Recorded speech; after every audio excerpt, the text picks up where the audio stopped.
Surat crime બ્રાન્ચે રિક્ષામાં લૂંટ ચલાવતી ટોળકીને પકડી પાડીને મોટી સફળતા મેળવી છે।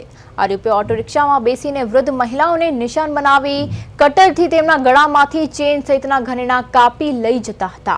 આ ગેંગમાં પાલીતાણાથી આવેલા શંકર નામના વ્યક્તિ સહિત ગૌરી નામની યુવતી પણ સામેલ હતી, જે 3 વર્ષના બાળક સાથે રિક્ષામાં બેસીને ધ્યાન ભટકાવતી હતી। પોલીસે જણાવ્યું કે જહાંગીરપુરા, પાલ અને અડાજણ વિસ્તારોમાં 14 જેટલા ગુનાઓની કબૂલાત કરી હતી।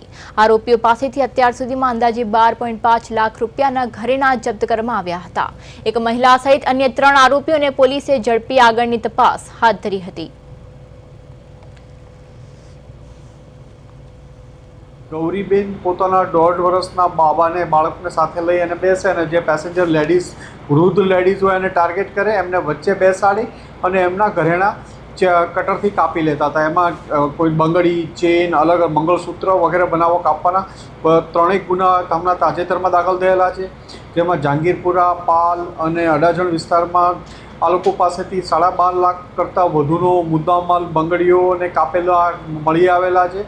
અને સુરત શહેરના 14થી વધુ ગુનાઓ કરેલાનું એ લોકોએ અડાજણ, પાલ અને જહાંગીરપુરા વિસ્તારમાં 14થી વધુ ગુના કરેલાનું કબૂલાયું છે। આ લોકો વિરુદ્ધ અગાઉ પણ ગુના દાખલ થયેલા છે અને હાલમાં એમની પૂછપરછ ચાલુ છે।